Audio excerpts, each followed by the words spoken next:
Hello, what is up, everyone?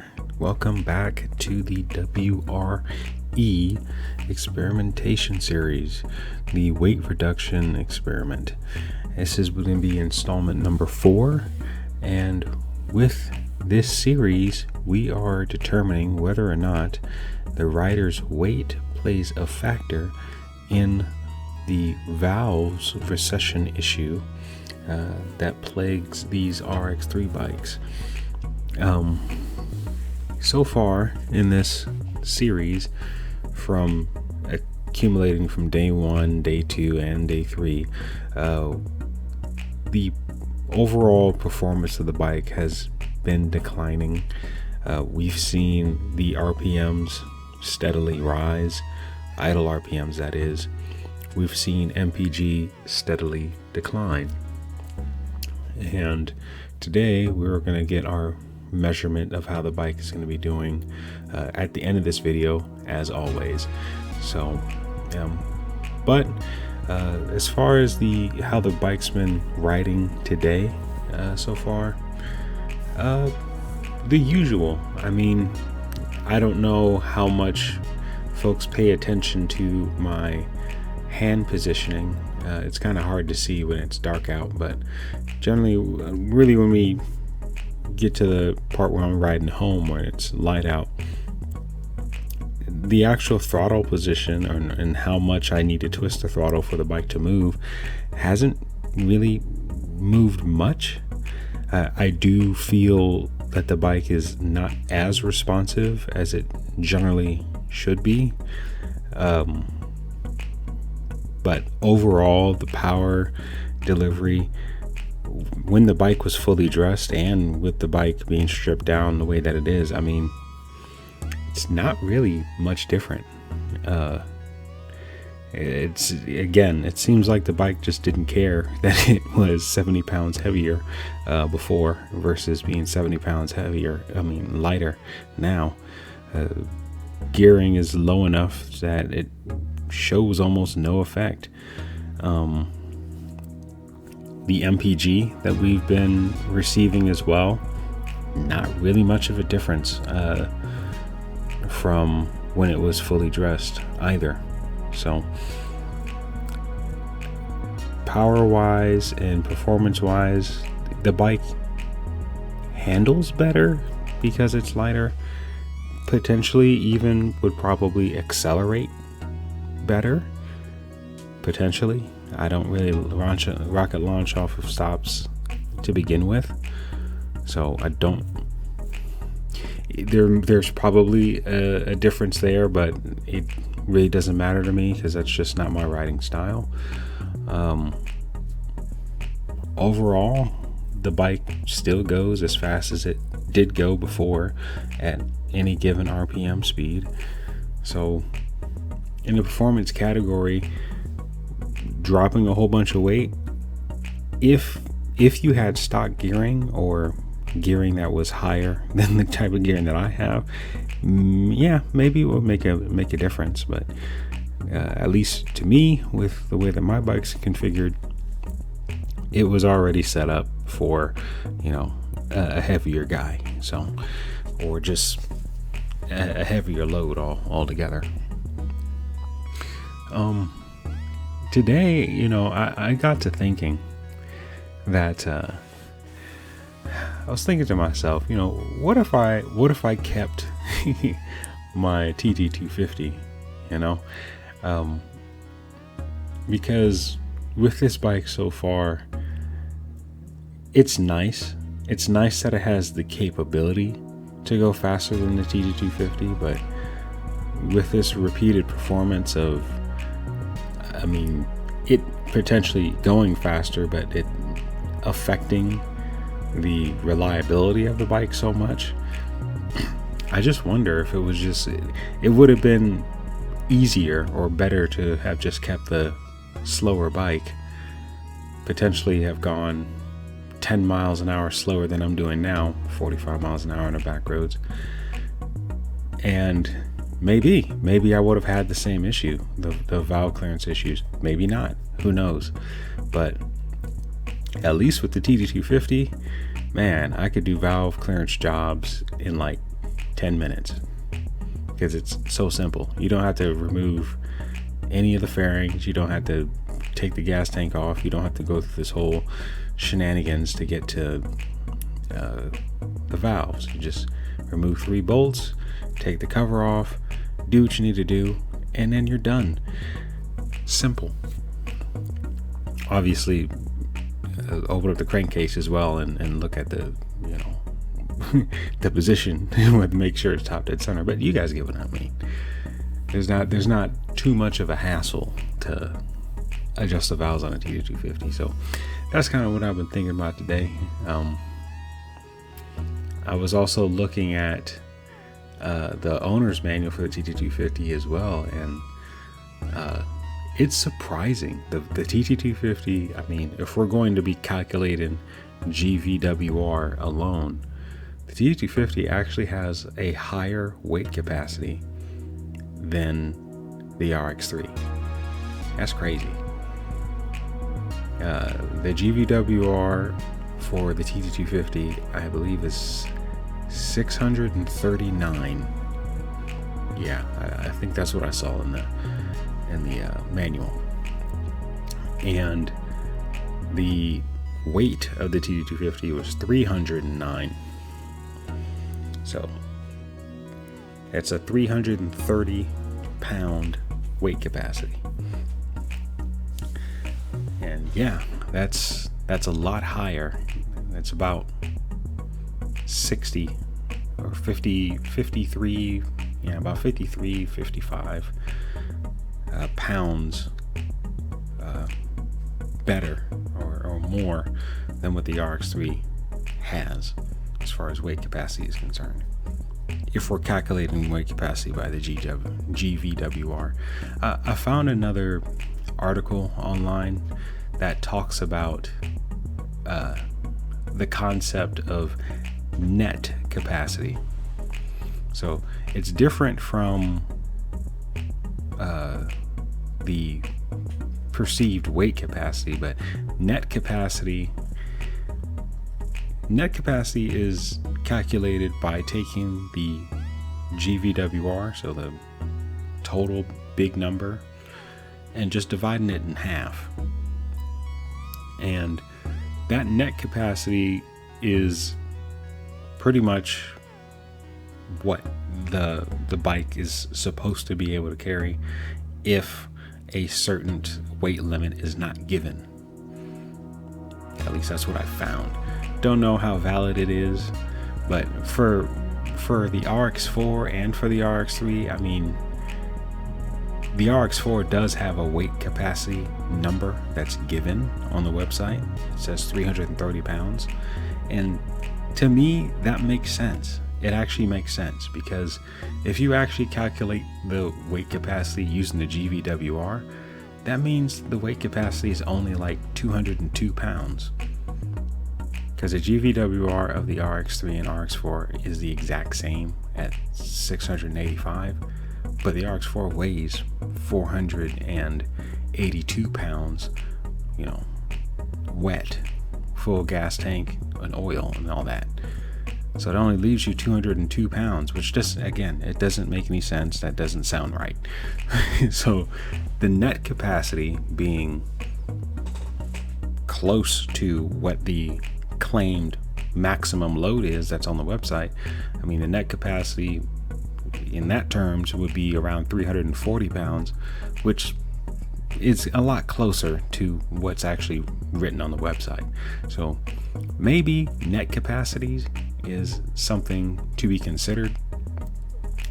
And if we're going to go according to the net capacity, then possibly the net capacity of the RX3 is the true weight limit, especially when, again, the GVWRs of the RX3 and RX4 are the exact same. To me, it only makes sense, especially because so far with this test, with me taking all the weight off of the bike and with the way that I've been riding it, MPG really hasn't changed much. the way that the power or the way that the bike handles with the power delivery, with where I'm actually putting my throttle position at, hasn't changed either. But then again, I do have lower gearing on my bike, so probably would be a different story if I had stock gearing. But yeah, that's just pretty much what I've been learning about.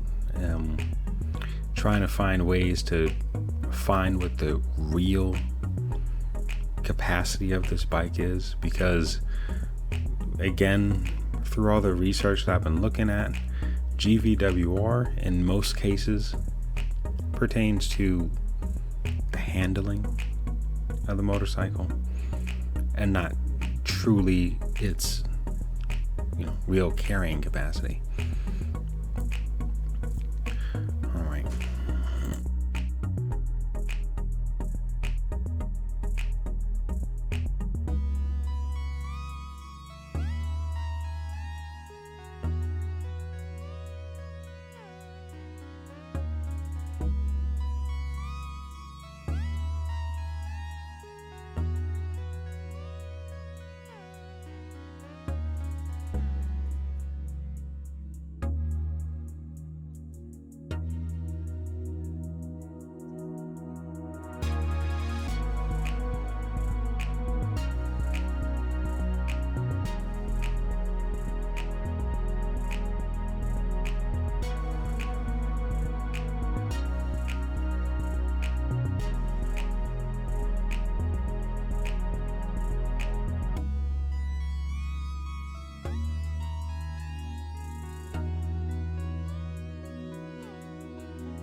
Alright guys, it is day 4 of the WRE, and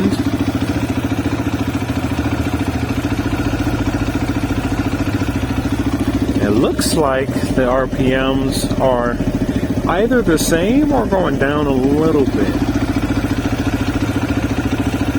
Okay, never mind. I guess it's jumping. It's jumping all over the place. I think the highest we see is maybe 1750, but then it goes down to like 1600. It's kind of erratic. Anyway, the MPG for today, I'm going to put up the pictures in just a moment.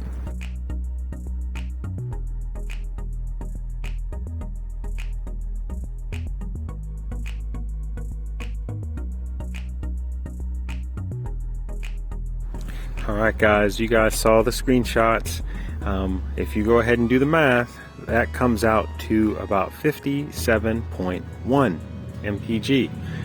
That is actually not bad at all. That's not bad at all. 57 MPG is pretty much smack dab right in the middle of the expected range from 59 to 54. So it's actually, MPG wise, it's doing good. Idle RPMs are still a bit concerning, but the MPG so far, it's doing all right, and it's surprising that it's actually better from yesterday. I don't know what that's about. And this time around, I actually did reset the trip meter. I didn't forget. So, well, because it's still within the acceptable MPG ranges, we're just gonna keep on riding this thing.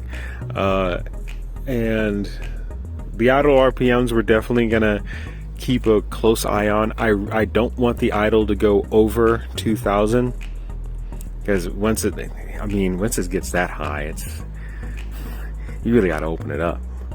But MPG, idle is kind of concerning. The power delivery.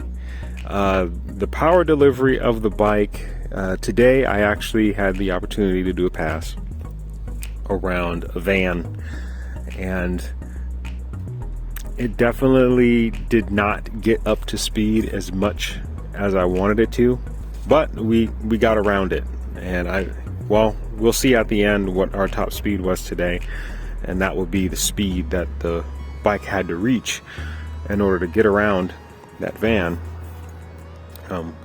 But it definitely pulling the throttle, rolling on the throttle, it didn't like it. It didn't like trying to get up to whatever speed that it needed to get up to. So power department and the RPMs department, we're definitely seeing those signs.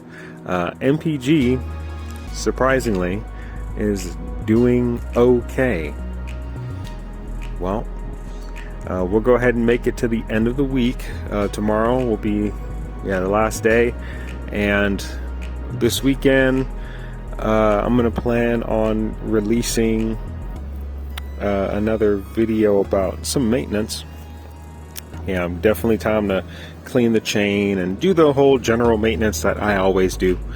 Give the bike a little wash down, and I should also try to finish up the 5,000 mile maintenance, because there's certain line items that I haven't done yet. But yeah, depending on how this test continues to go, I don't want to get to the point where the valves just get so tight. I mean, they're obviously out of adjustment right now, for sure, but the bike is not running extremely terrible yet. So I don't know, how far should I go? Should I go until my MPG starts to get to 50 and below? We'll see. I mean, so far, again, does the rider weight play a factor in the valves tightening up? No, it doesn't. But I will have to say, with this new engine, or with the engine that's in this bike now versus the first engine that I had, the valves aren't tightening up as quickly as they used to. The first engine, the valves would tighten up literally after just 3 days of riding, and I had to adjust both intake and exhaust. So it's pretty good that I'm able to go the full week. Although I'm not getting the optimal performance, the bike can still do what it needs to do, and I'm still getting decent gas mileage while doing so. I don't know. Maybe I got to make some compromises. Maybe I got to lower my standards when it comes to this bike.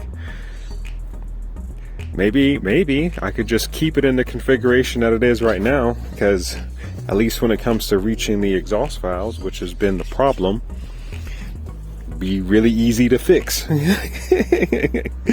Right? Just move the radiator out of the way, get right to it, right? Yeah. All right. Well, I'll see y'all this weekend. We'll put up that video, and then I'll talk about my thoughts once I take a look at the valves and things. Okay? Till next time, guys. Peace.